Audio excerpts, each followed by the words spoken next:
Oameni buni, astăzi încercăm ultima masă a criminalilor care au primit pedeapsa cu moartea. Eu sunt Ceci, o avem pe Mia, ca de obicei, și invitata noastră specială de astăzi este Lexu. Vă e foame?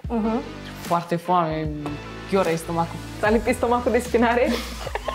Vamos!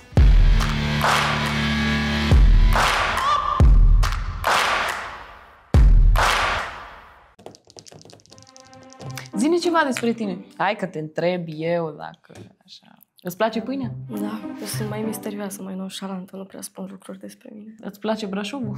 Nu, mai mult ciobanii.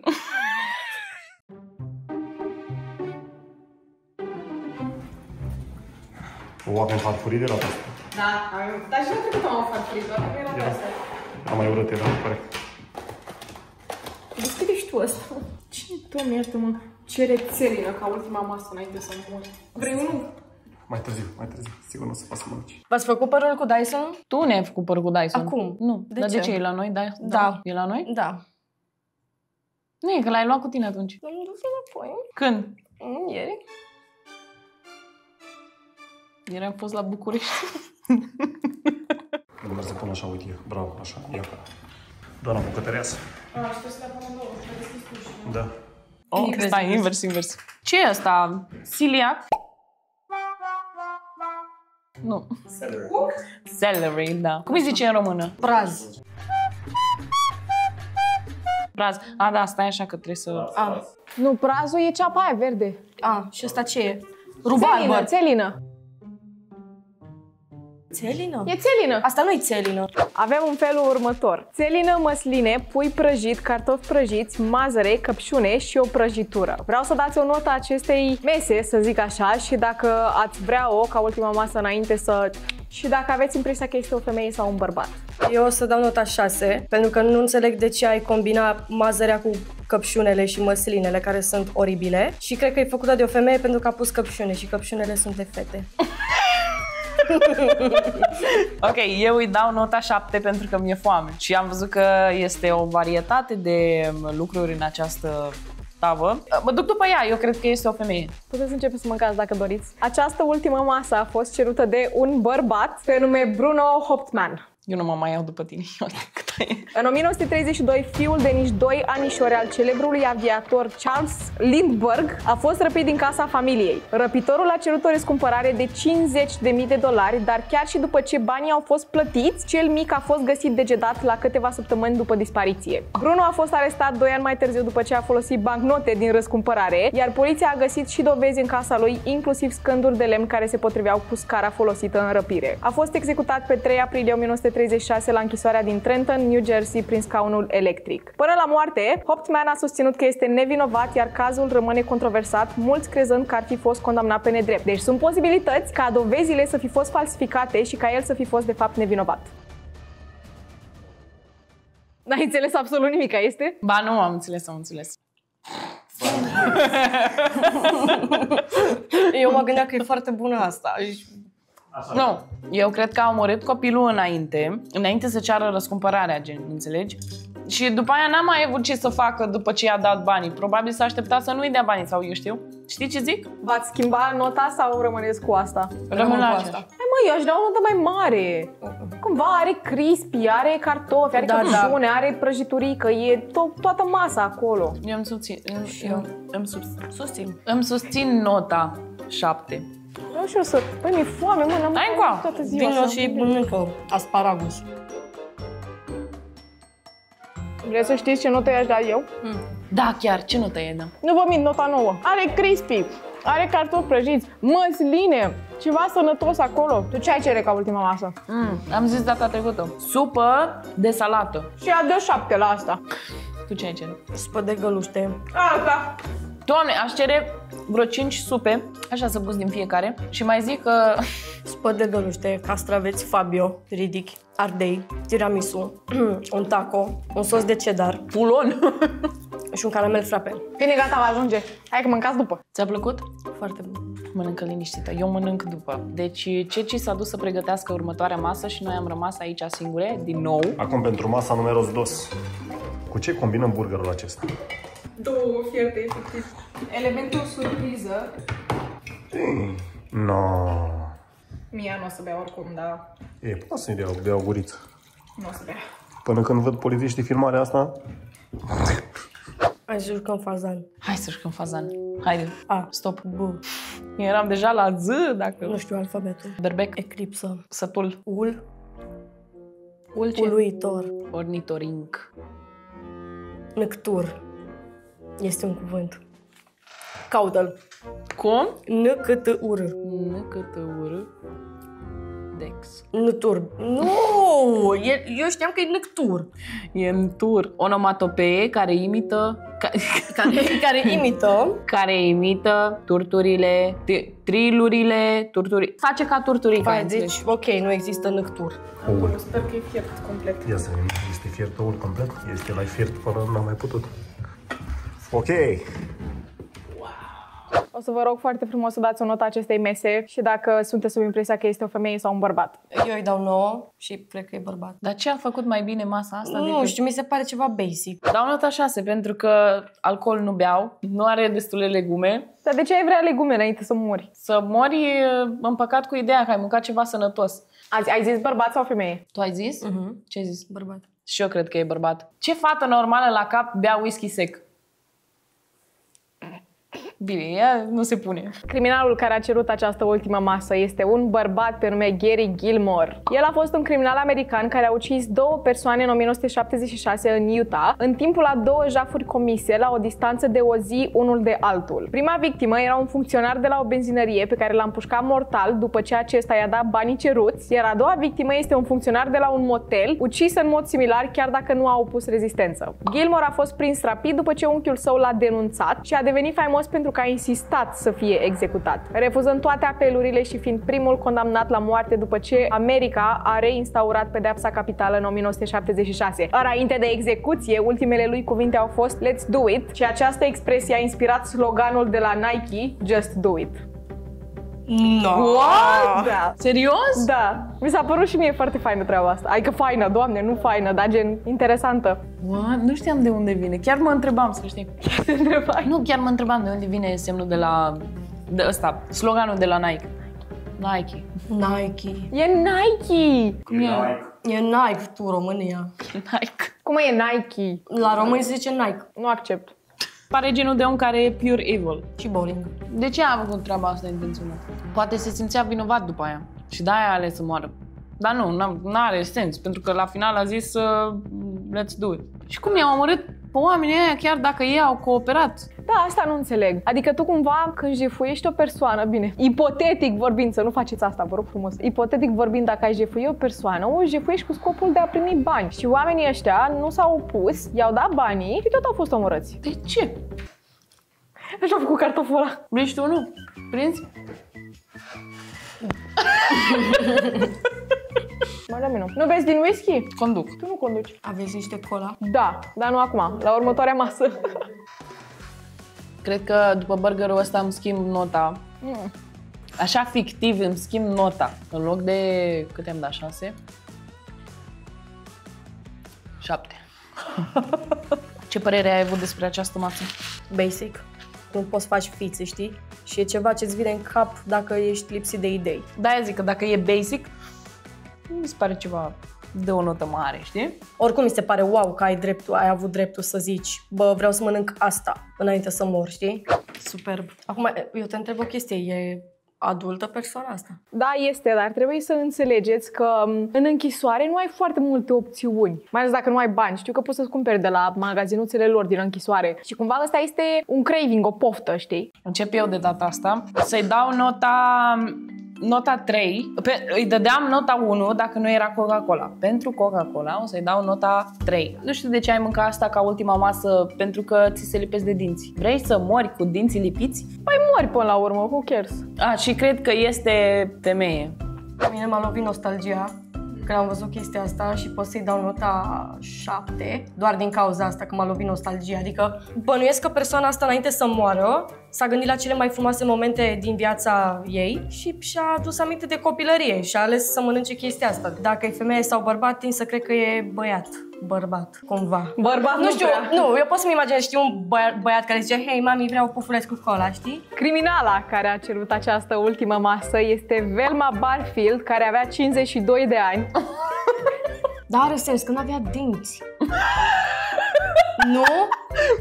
Și de-aia nu-i se lipesc de dinți, se lipesc de cerul gurii. Pe la asta nu m-am gândit. Noi totuși am fost tratate un pic mai bine decât Velma. Sau cum Delma. Velma sau Delma? Velma. În caz că n-ați observat, ultima masă era pufuleț și Coca-Cola. Velma Barfield a fost o criminală în serie americană care și-a otrăvit soțul și mai mulți cunoscuți cu arsenic. Ea a fost condamnată pentru uciderea iubitului ei, dar este suspectată că a omorât cel puțin 6 oameni, inclusiv mama sa și 2 foști soți. După ce a fost închisă, s-a transformat complet, devenind o creștină devotată. A scris scrisori de pocăință, ceea ce a dus la dezbatere aprinse despre dacă merită să fie executată sau nu. A fost executată prin injecție letală în 1984 în Carolina de Sud, devenind prima femeie executată în SUA după reinstaurarea pedepsei cu moartea în 1976. Deci pentru că ea s-a pocăit în închisoare cumva, lumea era... Nu contează că omoră 6 oameni pe măsa, 3 bărbați cu care a fost. Asta nu înțeleg, asta mă seacă și pe mine. Adică cumva eu pot să mă duc și să omor, să tai, să duc, să și după ce intru în închisoare, că eu sunt trimisă de Dumnezeu, eu sunt pocăită, m-am Evanghelia, toate astea. De ce să mai mor acum, că m-am pocăit? În foarte multe cazuri pe care tu le faci pe contul tău, e chestia asta, că după aia, după ce ajung la închisoare, devin, nu știu, religioși, pocăiți. Cum a făcut Jeffrey Dahmer. Da, exact. Eu cred că fac treaba asta pentru a cere milă în fața oamenilor, cum ar veni, știi? E clar că faci lucrul ăsta să te pocăiești sau să te duci spre religie în momentul în care ai călcat strâmb, pentru că știi că sensibilizezi o masă mare de oameni care sunt religioși, știi? Pentru ce? Că totuși au primit pedeapsa cu moartea, adică nu poți să zici că i-a iertat lumea și... Uite, poate să fie o chestie și pentru sine, gândindu-te că, ok, acum mă pocăiesc, sigur ajung în rai. Gata, trecem la următoarea masă? V-ați săturat după această masă copioasă? Da, Bombă. da. Știi că în România este ilegală? Pedeapsa cu moartea? Da. Da. Și e păcat, din punctul meu de vedere. Adică sunt oameni care fac atâta rău și o duc în exagerat, la modul că, ok, tu poți să iei viața unor oameni și ce pățești? Nimic. Stai în închisoare câțiva ani și asta în cazurile alea foarte legale, cum să zic, foarte corecte, pentru că cunosc cazuri iar în care persoana respectivă a luat viața unor oameni și ghiși ce, e acasă. Gen, nu se întâmplă absolut nimic. Asta e ceai? N-am putut să găsesc ce fel de ceai era cel pe care l-a cerut acest criminal, dar nici nu mai știu ce ceai am făcut, să fiu sinceră, dar nu e de moșițel. Cred că e de lămâie, sincer. E ceai de bășina porcului. Adică de păpădie, nu era păpădie, sau era păpădie aia? Nu, aia era cu rugăină. Ne întoarcem la subiect. O cană de ceai. Notă și este bărbat sau femeie. Nota 4 pentru că totuși a ales să stea la un detox, e o dietă de tip detox și cred că este, da? Pe mine mă bulversează că la cola și pufuleți ai dat 3 și la o cană random de ceai dai 4. Da, dar totuși, uite, este mai sănătos. Așa. Și cred că este o femeie. Atât, n-am explicații. Cred că este o femeie. Eu o să-i dau 5. Pentru că această persoană sigur avea probleme cu rinichii și a vrut să aibă grijă de rinichii așa, prin a se hidrata cu ceai, să-i spele rinichii, știi? Pentru că știi că în momentul în care dai pe afară, știi? Măcar să dai pe afară frumos. Și eu cred că e femeie. Nu înțeleg. Cum să dai pe afară? Dai pe afară, că nu poți zic asta aici. Zi! După ce mor te piși pe tine. A, da? Da, și te... Da? Da, știi, ți se relaxează știi? mușchii și... Serios? Asta dacă nu te-ai pișat înainte să mor. Da, gen golești tot ce e în tine. Dacă erați puțin atente, ați fi auzit când am zis mai devreme criminalul și gen nu mai trebuia să ghiciți, dar bine că nu m-ați băgat în seamă. Vorbim despre un bărbat, un criminal în serie extraordinar de cunoscut, pe care încă nu l-am făcut pe canalul meu de... Ba da, cred că l-am făcut, nu mai știu. Dacă nu, trebuie să-l fac neapărat. El este cunoscut ca și vampirul din Rostov și a fost un ucigaș în serie din Uniunea Sovietică. Spuneți, doamnă. Știu cine e. Cine? Ăla care seamănă cu Richard Ramirez. Nu. Ai făcut tu? Ba da, cu vampiri. Da. Nu, ăla era Richard Chase. Da, Dar nu. Asta este Andrei Chikatilo. Îl știu! L-am văzut când am fost la expoziția de criminali în serie. Da. Deci e super omul ăsta de cunoscut, nu super ca persoană, pentru că a ucis 52 de persoane, pe puțin 52 de persoane, timp de 12 ani de zile. Deci a scăpat basma curată atâta timp. El își selecta victimele pe marginea drumurilor, profita de corpul lor, le lăsa fără suflare și apoi le mutila corpul. Iar modul său de operare devenise tot mai brutal și mai pervers pe măsură ce timpul trecea. El a fost extrem de dificil de prins, deoarece el reușea să păcălească autoritățile, iar victimele nu aveau legături între ele, ceea ce făcea investigarea mai complexă. La momentul arestării, Chikatilo a fost recunoscut ca un criminal în serie datorită legăturii între victime și modul său de operare și a fost condamnat la moarte și executat prin fusilare pe 14 februarie 1994 în urma unui proces extrem de mediatizat și controversat. Ce înseamnă fusilare? Am și scris ce înseamnă fusilare, este tipul de execuție exact cum a fost executat Ceaușescu. Ok. Adică se pune arma la cap, nu se pune arma la cap, mint. Mai mulți soldați, mai multe autorități armate care vin și toată lumea trage cu pușca, arma, whatever și nu se știe clar cine a fost cel care a dat glonțul care a lăsat omul fără suflare. Da, am înțeles. Deci, practic, pus la perete și aia a fost. Ai înțeles? N-ai înțeles? Ba da, dar e așa, nu știu. Mi se pare stupefiant, eu am rămas fără cuvinte, de-aia nu zic nimic. Eu am mai auzit mai rele pe acest canal și nu. Da, într-adevăr. Foarte puțin, nimic de zis, da. Nu se poate, doamnă. Ce e cu oamenii ăștia? Deci, Sunt malefici, în ce? primul rând poate să intervină dorința asta de a răpi oameni, de a ști sigur că persoana respectivă nu mai are posibilitatea să plece, ceea ce înseamnă că tu deții persoana asta. Un fel de fetiș. Da, exact. Da, profiți de ea că ești bolnăvior la creieruț, după care, ca să nu fii prins și să-ți poți desfășura treaba asta în continuare, o tai. Poate să fie și plăcerea asta de a tăia oameni, pentru că sunt oameni care au o plăcere inexplicabilă pentru a tăia animale, oameni, știi? Se chema cumva chestia asta, nu mai știu, în fine. Își făcea și plăcerea asta și în același timp scăpa de urme și putea să-și desfășoare în continuare activitatea și, nu. Da, totuși nu era frică că o să fie prins? Păi asta e și ideea, că el credea că nu o să fie prins din moment ce își alege victimele în așa fel încât ele să nu aibă legătură una cu alta, după care le și tranșa și naiba știe ce făcea cu ele după. Le îngropa în locuri diferite, adică... Nu știu, mie mi se pare halucinant. Nu știu de ce ar alege cineva să trăiască o astfel de viață. Deci, tind să cred că nu e o alegere, tind să cred că de fapt e o problemă cu care te confrunți. Cu siguranță e o problemă. E, categoric, da, e o problemă cu care nu poți să te confrunți și nu știi să-i faci față și ajungi să fii controlat de creierul tău. Cam de asta trebuie să mergeți la psiholog când simțiți că e nevoie. Când erai mică. Tu nu mai pufule și făceai cu saliva aici și eu. Ba da. După aia îi mâncam și erau disgusting. Da, erau disgusting, că erau uzi. Facem un om. Eu fac un A, că eu mereu făceam un A când eram mică. Suntem oameni, până la urmă. Toată lumea face asta. Nu. Ca ultima masă înainte de moarte avem așa: 3 burritos, cartofi prăjiți și înghețată de ciocolată. Notă: femeie sau bărbat, vă rog. 10. 10 pentru că e Taco Bell și înghețată de ciocolată. Și cred că e, din păcate, tot cred că e bărbat. Eu cred că este un bărbat. Și nota este nota 9 pentru că este foarte feeling. Cum îi zice? Sățios. Sățios, da. Plus că înghețata asta nu este cea mai ieftină înghețată. Păi nu cred că a avut-o un meu Ben & Jerry's. Pe asta am găsit-o eu să o cumpăr, să fiu sinceră. Am înțeles. 9, aprob și susțin. Deci asta este masa câștigătoare pe astăzi? Da. Nu pot să cred. Criminalul care a cerut această ultimă masă este un bărbat pe nume Raul Villanueva. Eu cred că asta e prima dată când ați ghicit, nu? Amândouă. Deci, Villanueva. Deci este Spaniol. Spanish, portughiz, așa, și de-aia a ales burrito. Și Raul e român. Ce? Raul, pe nu-l cheamă Raul. E Raul. E Raul. Vamos, dime, ¿qué pasó? În 94, Raul a fost responsabil pentru uciderea unui bărbat și a unei femei în timp ce comitea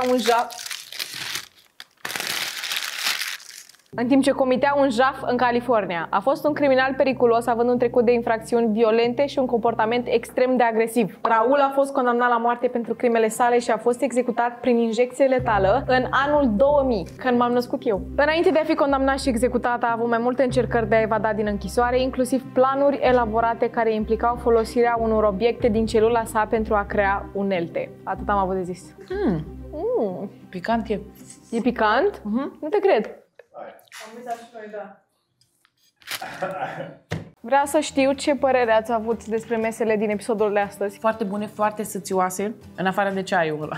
Și pufuleții aia. Și pufuleții, da. Mie de asta mi-a plăcut pentru că a fost foarte multă diversitate și ai avut lucruri, nu știu, diferite. S-a plăcut la noi, aici în Da, mi-a platou? plăcut foarte mult. Mai vii? Da. Da. De mâncare de aia. Voiam să închei acest episod și să vă zic care ar fi masa pe care aș vrea eu înainte să mor. În primul rând, un burger smashed, gen cu vită smashed. Doamne, dar de la așa cald, bun, deja proaspăt, cu o chiflă de aia moale. Mi-e foame acum, trebuie să-mi trăiesc, mi-e foarte foame. Niște cartofi wedges cu sos de usturoi. Sarmale, aș mânca niște sarmale înainte să mor. Niște salată biof Mămăligă. cu brânză și cu ou și cu salam săsesc. Un toast cu salam săsesc și brânză Hochland, da, nume de aia, cașcaval. Chiar am vrut să te întreb, ai uitat de sandwich? Nu, dar mi-e foarte foame, adică dacă ar fi să aleg între burger și toast, aș alege burger, doar că toastul e cumva mai ieftin și atunci de-aia mă duc pe toast. Dacă e gratis și gen mor în 5 minute, automat vreau burger. Dar merge și un toast. V-am zis că alcoolul, gen whisky-ul, nu era permis în închisoare, dar totuși i-au permis să aibă whisky? Da? Da.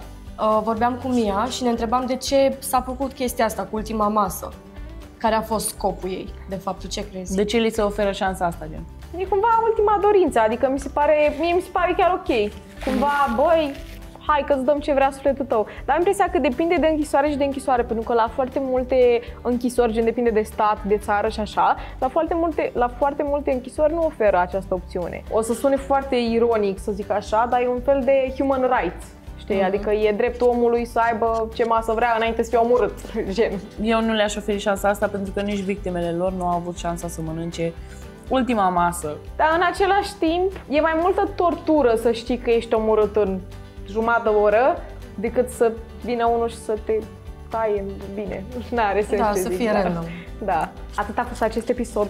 Sunt tare curioasă ce părere ați avut de aceste mese. Dacă vreți să aflați ultimele mese ale altor criminali, vă rog să le lăsați în comentarii. Eu am fost Ceci, am avut-o pe Mia, Lexu din nou, care a fost foarte drăguță și a vrut să vină astăzi ca să ne mănânce mâncarea. N-avem un outro, încă n-am setat un outro pentru acest canal. Dacă aveți sugestii, suntem deschise la sugestii.